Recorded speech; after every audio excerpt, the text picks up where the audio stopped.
And everyone at the conference. And believe it or not, I'd like to thank Roger because he's done a lot for Bitcoin, especially early on. And you know, we may be debating today, but I actually like what he does for the cause of liberty. I'm very much in agreement in that regard. I think we need less government intervention. Anyway, I want to start off with this statement. Bitcoin Cash is a fiat money. Bitcoin Cash is a fiat money. You may be thinking at this point that I'm trolling or exaggerating. I'm not. I'm stating a fact. To prove this to you, let's look at what fiat means. According to the Merriam-Webster dictionary, fiat is a command or act of will that creates something without or as if without further effort, an authoritative determination, an authoritative or arbitrary order. Thus, a fiat money is a money created from an act or a command or act of will that creates something without or as if without further effort, an authoritative determination, or an authoritative or arbitrary order. My contention here today is that Bitcoin Cash is a money very much along these lines. Now, as I said before, I admire Roger's efforts to liberate us from government authoritarianism. We are agreed on the need to be liberated from government paternalism. However, there are two ways that you can combat government authoritarianism. First is to get a new person to be the central authority. The second is to actually decentralize that power. And Bitcoin Cash take different paths to doing this. Bitcoin is classically liberal, anarcho-capitalist, and Austrian, befitting its cypherpunk roots. It's a sound money. Bitcoin Cash is interventionist, paternalistic, and Keynesian, befitting its corporate roots, and is a fiat money. So let's start with Bitcoin. Bitcoin is a decentralized hard money. Bitcoin is all about self-sovereignty over your own money, befitting its cypherpunk roots. There is no central authority. Each individual runs what software they want, what features are utilized, and which use cases are prioritized. In other words, Bitcoin is decentralized. Bitcoin is money for people who want property rights over their money. The economic philosophy is Austrian in the sense that there are no central authorities intervening in the marketplace. In Bitcoin, the market figures out solutions to any perceived problems. There is no central authority telling everyone, we know what's best for you. Each person gets to choose based on rules that are stable and immutable. This makes Bitcoin uncensorable and without a single point of failure or control which another entity can co-opt. There is no governance in Bitcoin because governance is another way of saying centralized control. The governance failure of SegWit2x was in fact a demonstration of this feature. Users are sovereign over their own money. Bitcoin is unique in this regard, as every other altcoin has a single point of failure or control which can be co-opted by another entity. And users really aren't sovereign over those tokens. This makes Bitcoin uncensorable and without a single point of failure or control which another entity can. Yeah. Bitcoin Cash is a fiat money. Bitcoin Cash rose out of Bitmain. Bitcoin Cash is centralized with an elite group that determines a roadmap. They determine what will be implemented and what will not through authoritarian hard forks. These are forced upgrades decided by a central authority that everyone must follow in order to stay on Bitcoin Cash.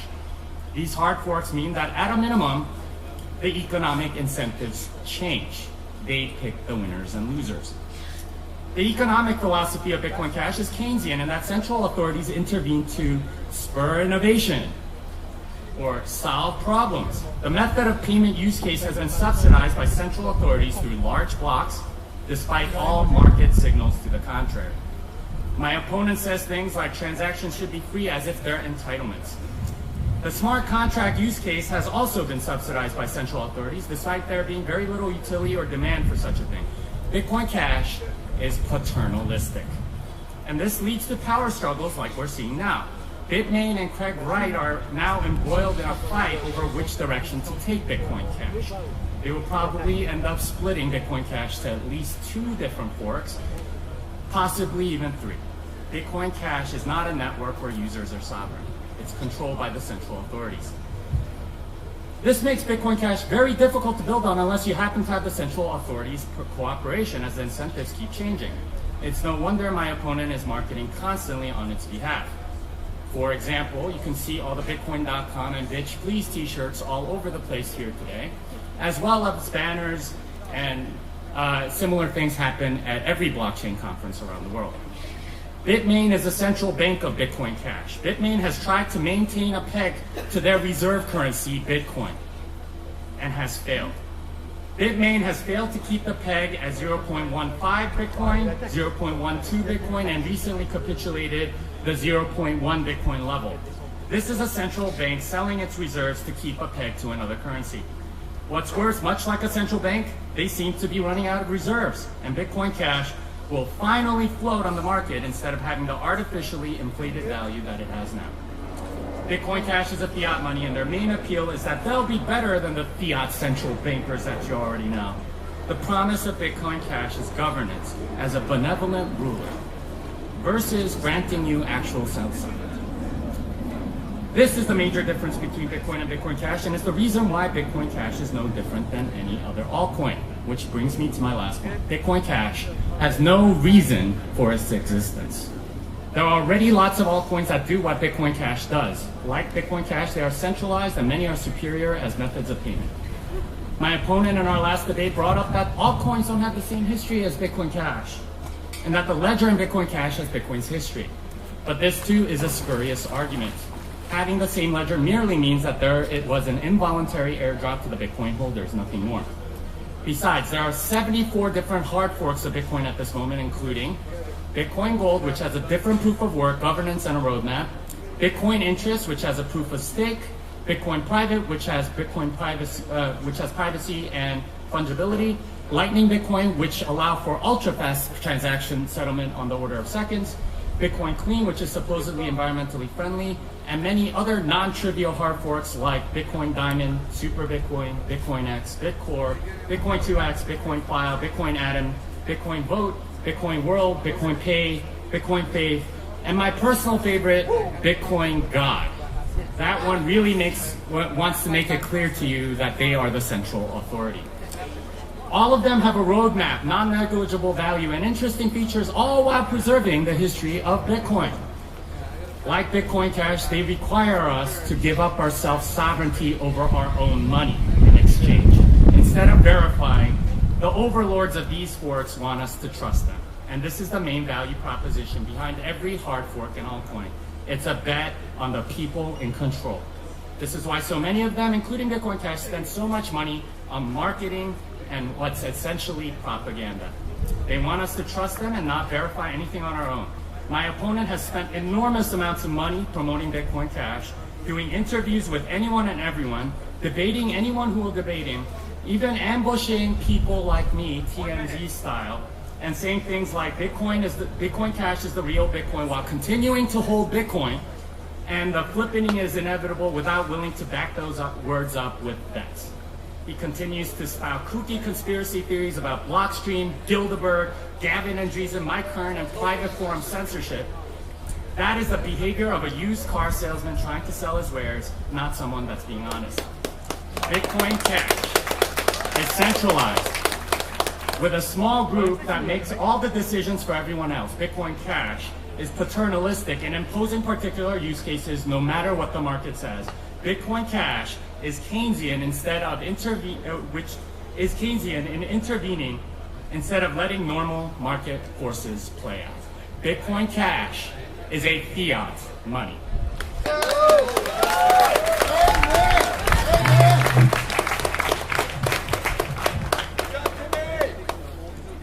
So once again, the format for this was kept secret from me before the event. The subject matter to be discussed in the format was kept secret from the event, before this event. And my goodness, what a bunch of nonsense from Jimmy. And I'm looking forward to refuting every single one of it, especially towards then when I can ask you some direct questions. But one of the final things I heard, because I didn't have any notes to take during the time there, he said that I'm not willing to make a bet to back up my predictions about Bitcoin Cash overtaking Bitcoin. Well, I have an offer for Jimmy on that. I'll bet $1 million equivalent in whatever cryptocurrency you want that within 10 years, Bitcoin Cash will have a larger market cap than the BTC version of Bitcoin today. I yield the rest of my time to you, Jimmy, and I look forward to the question and answers at the end.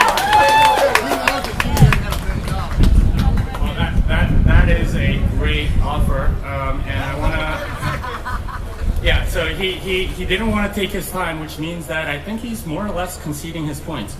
I don't know. Whatever he wants to say is fine, and this is a format that he's obviously trying to subvert for his own benefit, and he wants to do TNT style, Jerry Springer style stuff instead of actual arguing his point.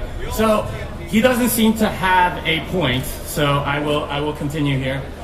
If you'd like a pen and paper, yeah, here's my pen. Write it down, Robbie. Put it on the BCAS chain.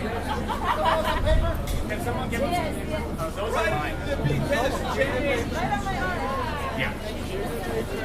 I want this to be fair, but if you don't want to take the fairness, that's fine. Okay. All right.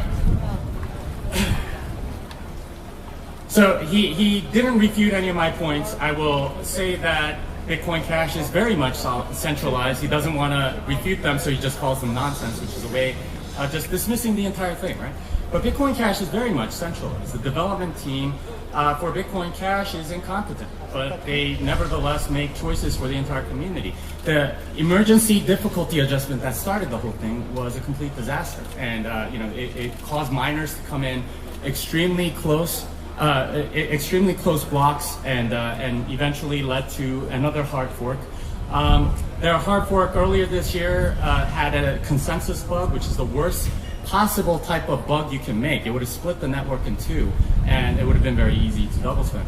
The governance process of Bitcoin Cash is simply centralized. There's an elite group that decides what the users must agree to. They listen to the users, but ultimately they make the decisions. This is evident in that the governance process is not at all transparent, and the roadmap is decided by an elite group. I mean, they're fighting about it now. Craig Wright versus Bitmain, right? Jihan versus Craig, or Amory versus Craig, or I don't know who the other people are, but I think it's Calvin or something like that. But they're infighting. What's that? Calvin Air. Yeah. There's a lot of infighting because it's centralized. They're looking to gain that power, right? If there was nothing to fight over, they wouldn't be fighting. They're fighting over who gets to control the coin. And this is what Bitmain and Craig Wright are doing. And ask yourself, why is an obvious scammer like Craig Wright doing in this community? Why is he there? He's there because he's going to gain something out of it. He's there because he can go scam. Scammers go where they can scam. And as I've said, there are lots of altcoins that are centralized. There are lots of other choices that are faster, more private, easier to use if you're looking to use centralized coins. Bitcoin Cash doesn't add anything new. But it has the word Bitcoin. And this is one of the things that you have to be very careful about when you have a centralized authority, because with Bitcoin Cash, the central power needs to be lobbied to make any changes. And Bitcoin Cash does not give users sovereignty over their own money, because the people that are in charge get to do whatever. And that's governance by fiat. And every single fiat money ever has inflated, okay? Has been devalued, has been debased. And this is due to the moral hazard that exists in fiat currency. The central authority can print more money. It's the epitome of hubris to believe that what's happened to every other fiat currency won't happen to you, right? Just trust us. We're the paragons of virtue. We won't print any more money. Yeah, right. My opponent's argument basically comes down to trust us, right? Trust us. We won't inflate it. This has to be said over and over again by every single government. Okay. You have to keep the thing so I can see it. So thank you to this lady for letting me borrow her pad to take a couple of notes. I'd like to point out that Jimmy started his rebuttal by saying that I didn't address any of the points that he made. Well, I concluded my last little point with offering a $1 million bet challenge to Jimmy that the market cap of Bitcoin Cash will be higher than the market cap of BTC in 10 years from now. He didn't address that at all. You won't have $1 million, brother. And if the $1 million is too much for him, he can name the amount he wants to bet. So I'm more than happy to bet whatever amount you would like on that. Another point that he made there was Bitcoin Cash being centralized, and he's saying that he said Bitcoin Cash is centralized. And then he spent a whole bunch of time talking about a whole bunch of people like Craig Wright and Calvin Ayre and Omri Sachet and ABC and Bitcoin Unlimited, and they're all fighting with each other. If Bitcoin Cash is centralized, then why are a bunch of people fighting with each other over it? The very fact that there's a whole bunch of fighting going on shows that it's not centralized. And the very fact that the BTC community has expelled anybody from their community that disagrees with the roadmap and literally kicked them out of the community by silencing their voice and deleting their posts and banning them from our Bitcoin on Reddit and bitcointalk.org. The fact that they've been able to do that and have the power to do that, if anything, that shows that the BTC coin is the one that's centrally controlled with the iron fist of totalitarianism. Whereas Bitcoin Cash, if you go on our BTC or the Bitcoin forum at bitcoin.com, you'll see all sorts of people arguing about all sorts of things and lots of disagreement, and sometimes it's a little bit much because there's so much arguing and stuff going on. But that's the sign of a society or a community that's willing to accept considering new ideas and willing to accept that maybe I don't know the absolute best thing for the world. Maybe other people have ideas too. Maybe I should stop and listen to them. And maybe I shouldn't delete other people's posts if I disagree with them. And that's the Bitcoin Cash community. They are open to new ideas. They're open to learning new things. Whereas the BTC community will literally delete your posts on the discussion platforms they control and ban you from their community. And so that's why there's consensus within BTC, because they've kicked out anybody that disagrees. Another thing he was talking about, Bitmain versus Craig Wright. Well, again, if Bitcoin Cash is so centralized, why are all these people fighting over it? And the biggest nonsense that I managed to take notes of that he was talking about was fiat. He said Bitcoin Cash is fiat. Well, the definition of fiat is money by decree. And the very, very essence of cryptocurrencies is that nobody is forcing anybody to use them. If you don't like BTC, don't use it. If you don't like BCH, don't use it. If you don't like Monero Dash, Zcoin, Zcash, take your pick. If you don't like them, don't use them. That's the very opposite of fiat, because with fiat, with dollars and euros and yen, the government say you have to use our money, you have to pay us taxes in those money, and if you don't, we'll lock you in a cage. That's what fiat is. Cryptocurrencies are not fiat currency. Cryptocurrencies are the currency of freedom.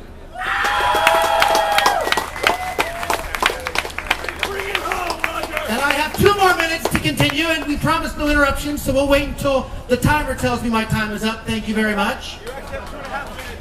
And I hear 2 minutes from here, I believe he started. 2 minutes left. So I want to tell people a little bit of a story, and hopefully I'll finish it within 2 minutes, of why I'm so excited, not just about Bitcoin Cash, but cryptocurrencies in general across the world.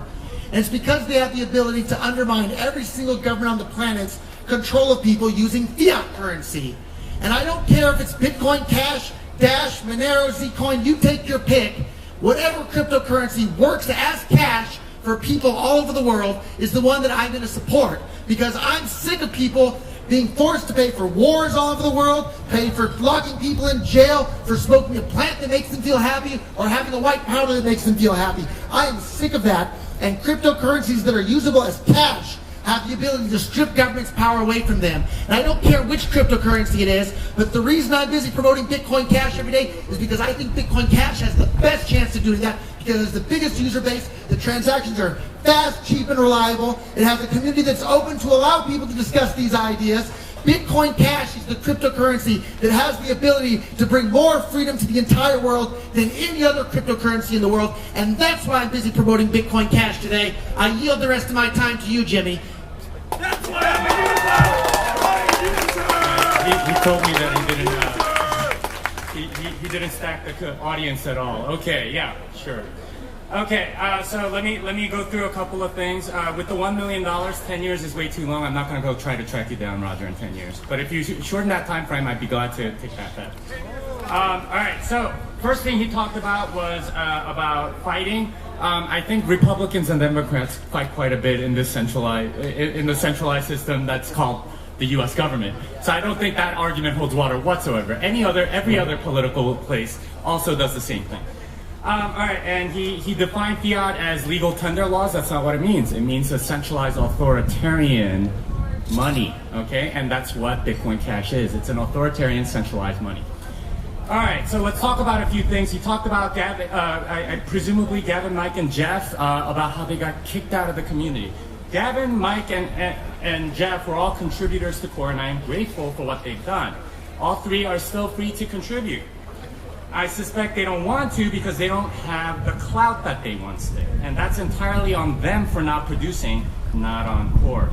What my opponent is really objecting to is the fact that these individuals don't have the influence that they all once did. Having a good reputation in the Core community is not something you are entitled to for the rest of your life. Bitcoin Core is not a bureaucracy where you can coast, do very little, and not get fired. Bitcoin is a meritocracy, and that means that you not only have to keep doing good work, but you also have to get better as the code and developer quality improves. These three contributors simply didn't meet the rising bar that other contributors clearly set. That was most of the reasons why these three lost their reputation. There were other contributing factors. Mike and Gavin wanted to make Mike the benevolent dictator for life of Bitcoin. They wanted to centralize around Mike Hearn, and when the rest of the community said no, Mike rage quit. Gavin enabled a scammer like Craig Wright through technical incompetence in not being able to check a simple signature. Jeff started doing ICOs and altcoins. They had good reasons to lose their reputation. Whatever the reason, they lost their clout and are no longer contributing, though they are free to. In Bitcoin, nobody gets a position for life, as in a centralized system. What my opponent is really objecting to is the meritocracy. You only get influence if your contributions are useful. Influence is hard to earn and easily lost in a meritocracy. The reason my opponent is unhappy about these three developers not having influence is that they're more open to his ideas, and this has reduced his influence. He's identified this as one of the reasons he lost the debate. And really, he can't seem to face the prospect of being wrong. And being heard in a private forum is not an entitlement. A lot of people are frustrated with our Bitcoin, and that's why it's not nearly as popular as it once was.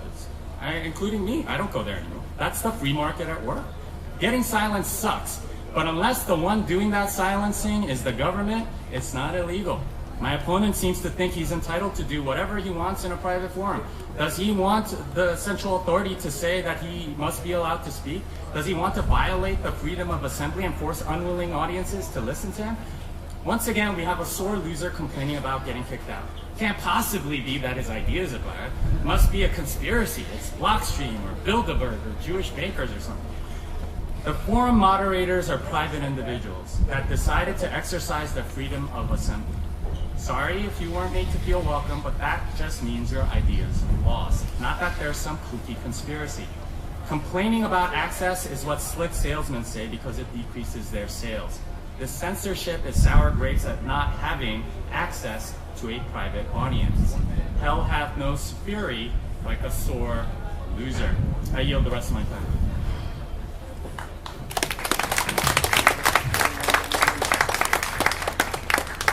So I'd like to point out that I believe after this we get to ask each other some questions back and forth, but Jimmy has quite a stack of notes there that he prepared in advance of today. And it looks like he was just reading from a script and didn't really talk about the things that I was here complaining about. And so nicely done reading from your script.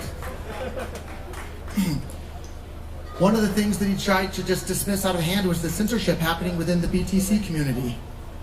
If you don't believe me about the censorship, try posting a link to this video on our Bitcoin on Reddit, the most popular discussion platform in the entire world for Bitcoin related things. A link to this video, I guarantee you, will be deleted from our Bitcoin. That's how strong the censorship to this very day still is. That's not censorship, that's shunning. You're mixing up the word shunning. We shun you. It's not censorship, it's shunning. So again, I heard a number of other straw man arguments in there that I didn't make today that Jimmy tried to give a rebuttal to. And I heard a lot of talk about crypto Keynesianism and crypto Austrians and that sort of thing. Well, I want to talk a little bit about my Austrian street cred. I've read every single book by Ludwig von Mises. I've read every single book by Murray Rothbard. I've read Henry Hazlitt. I've read Adam Smith from cover to cover. Right? I've read just about every single book that was in the Laissez-Faire Books catalog, And this was a paper catalog in the late 90s before they had like their website going. I ordered all of them and I read just about all of them. And you can go and visit Bitcoin.com. We have a list over there of the books that I recommend. We have people talking about it. And I wasn't born a libertarian. It was from reading these books on economics that I realized that government intervention into the economy and government centrally planning things, block size, is what retards the rate of economic growth in the entire world. And in economics, the cap on the block size is called a production quota. So we have a bunch of central planners in the form of the BTC developers centrally planning the amount of block size that the market is allowed to produce, where we have the market all over the world wanting to buy and bid for space within that block. And what we've seen happen, the market finds a way to solve that problem. The market has moved to block space in chains other than the BTC chain, and that's why we saw Bitcoin's market share plummet from nearly 100% down to somewhere in the ballpark of 50% today. And so we hear about crypto Keynesians. Well, I'd like to ask Jimmy, have you read John Maynard Keynes' The General Theory of Money from cover to cover? I have. I would like to hear if you have. And if you have, tell me what you learned. And I look forward to beginning our back and forth questions, and I'll be respectful and not interrupt you during your questions. Maybe we can limit each question and answer to 30 seconds. Is that fair for you? Your first answer? Okay, whatever I want to do, we heard it. So my question to you, Jimmy, have you read, you've been talking a lot and making videos about crypto Keynesians. Have you read I'm going to give you the mic, or I'll put it here when I'm done. I have 2 minutes left, so maybe a minute 45. Have you read John Maynard Keynes' The General Theory of Money and Credit, the defining book of what Keynesianism is, which I've read cover to cover? I'd like to hear if you've read it and what you learned from it and what your takeaway from it was. Thank you. Have you listened to the audiobook as well? But for myself personally, I learned much, much more from reading the actual textbook. So your turn, Jimmy. Have you read The General Theory of Money and Credit by John Maynard Keynes? And if no, fine. If not, what did you learn from it? What did you think his goal with that book was? What was he trying to accomplish? I love how he's appealing to his own authority. You have to trust me. I've read every book, and therefore I'm not going to make any arguments. You're just going to have to trust me. That's more or less what his argument comes down to. I'm not interested in gotcha politics, okay? Did you read this one? Did you read this one? That's not what I'm about. I refuse to answer that question because I think it's stupid. It's not about that. It's about the actual ideas, okay? All right, I'm going to ask you a question now. Yeah, but I mean, it's not going to be just you and me. I get to ask you a question now. All right, then I get to ask her. I get to reply, and then he gets to ask the next question. So he just pointed out that we shouldn't even bother reading the primary sources of the things we're talking about. Of course we should read the primary text. Like, what sort of nonsense is it to say, don't read the primary text about the stuff we're talking about? Your turn for a question, Jimmy. That's a complete mischaracterization. I said I didn't want the debate to be about that. I didn't say don't read it. This is what a master politician does. Roger is a very good politician. I would like to ask, do you think transactions should be free forever? I have no idea if the transaction should be free forever. I think the market should decide rather than a bunch of economic central planners. That's great, because the economic central planners are Bitcoin Cash, which basically say method of payment is the exact use case that everyone needs to use. Therefore, we're going to increase the block size to 32 megabytes, most of which isn't used at all. So just want to tell you that, great, we agree. So my turn for another question. So Jimmy was just complaining that method of payment is the killer app for Bitcoin or blockchains. Of course it is. That's what made Bitcoin popular from day one. It made Bitcoin this worldwide phenomenon that it is today because anyone could send and receive any amount of money with anyone instantly, basically for free.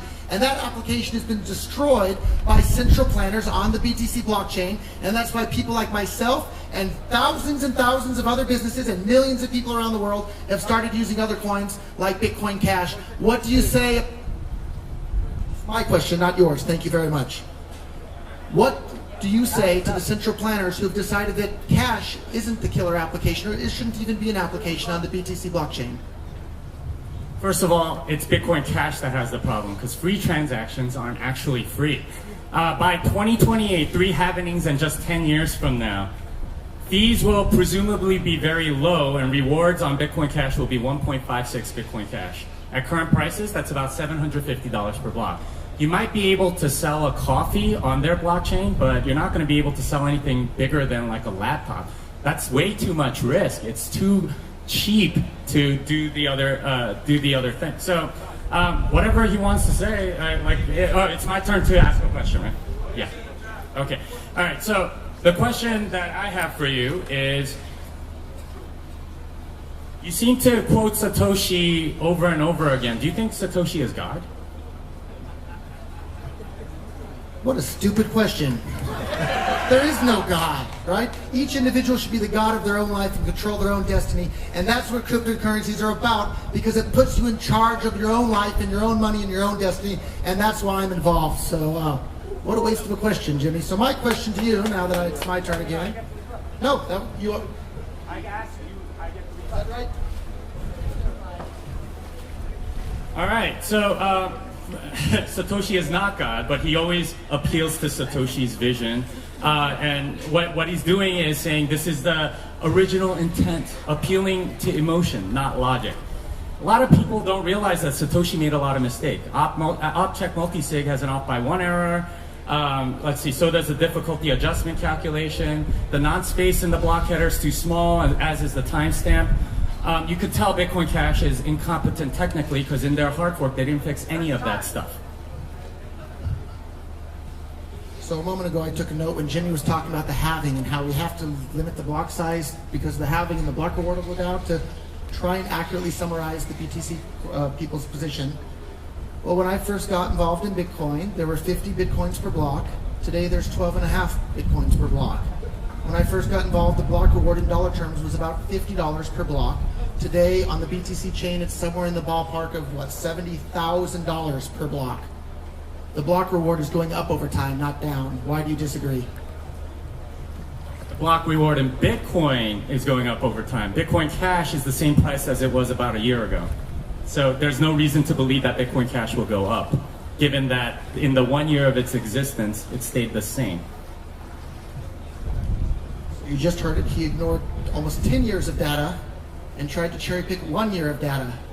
It's very, very clear that as cryptocurrencies become more popular, even if the block reward goes down over time, in terms of that particular cryptocurrency, the reward in terms of dollars or fiat, which is what unfortunately most of the world is still denominating everything in today, goes up over time. And so they limited Bitcoin's usability in the world to solve a problem that didn't even exist. That shows how incompetent they are economically. So Roger keeps reframing my answer as what he wants me to say instead of what I actually said. I said that Bitcoin Cash has 1 year of history. I didn't say that it was Bitcoin. That's his belief, that Bitcoin Cash is Bitcoin. And he wants to add on the 9 years of history that Bitcoin has to Bitcoin Cash somehow.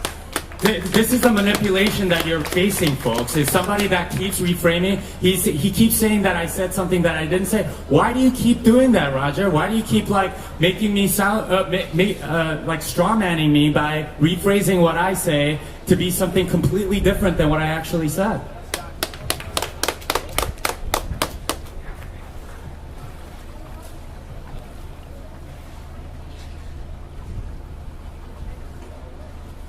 I have some notes, so I hope my time can start when I start. So I made a list of things that make Bitcoin Bitcoin: peer-to-peer electronic cash system, low fee, fast payments, reliable payments, on-chain scaling, non-reversible payments, chain of digital signatures, opcodes enabled, SHA-256, one CPU, one vote, longest chain with the most proof of work, cited from the Bitcoin white paper, Satoshi Nakamoto, bitcoin.org. Bitcoin Cash has all but one of those. BTC today only has 2 of those characteristics that make Bitcoin. I gave a whole presentation on it yesterday. If you didn't see it, I hope you watch it, and I'd love to see a rebuttal to that. 30 seconds isn't honestly enough time, but please make a video rebutting why I'm wrong. Satoshi is not God. Okay, and what you're doing is appeal to Satoshi. It's not about logic. It's about, oh, Satoshi knows better than we do. No, the market knows better than Satoshi. Okay, and we don't want to share our property rights. We want to be sovereign over our own money. Bitcoin Cash is centralized. It's a fiat money. The elite cabal there controls your money. With Bitcoin, you control your own money. And we're not sharing our sovereignty with anybody, not even Satoshi. So I'm not saying Satoshi is God. I'm saying that certain characteristics define what Bitcoin is. Such things like the very title of the Bitcoin white paper. the original Bitcoin.org website, and things the creator of Bitcoin, Satoshi Nakamoto, said. That doesn't mean Satoshi Nakamoto is infallible, but if we want to look to what the definition of Bitcoin is, I think those are fantastic places to start. And if we look to those places, it's clear Bitcoin Cash has more Bitcoin-ness about it than BTC. And even if you disagree with that, I'm sorry, that's my time, I'll respect it. All right, so I just want to point out that what Roger's done over and over again is not answer any of my points, not answer the fact that his coin is centralized. He hasn't really disputed that at all. It's completely centralized.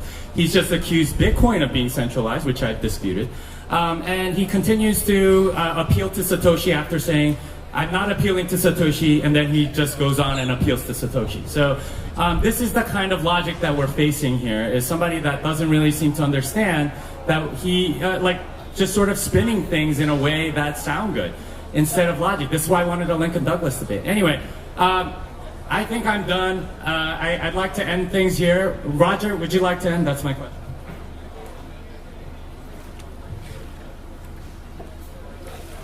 Of course not. We still have a half hour to go, and I think people are enjoying this. But I think they'd enjoy it a little bit more if we get to talk about some things. Yeah, thank you. So one of the things he said, I'm not even answering his questions, Bitcoin Cash is centralized. Were you not paying attention when I pointed out that Craig Wright is arguing with Calvin Ayre, is arguing with in-chain people, is arguing with Bitcoin Unlimited, is arguing with Bitcoin ABC, is arguing with me? If a bunch of people are busy arguing and fighting over something, it's not centralized. It's just that simple. Did you not understand that? What's your question? Well, I gave a rebuttal to that, and then you never answered that. Basically, that's evidence of centralization, that there's a power. Anyway, I think we're done. I think we were scheduled to end at around 1:40, and I never agreed to go to 2:30. I just said we have time if we wanted to. And I am sick of this TMZ-style gotcha politics. I'm appealing to my authority. I'm going to read off some stuff and say I know more because I read more than you. So I'm not interested in that sort of debate. We have round two. Tongue names, everybody. Jimmy didn't want to continue, so I want to thank you. Hey, Jimmy, thank you. I appreciate it. Thank you.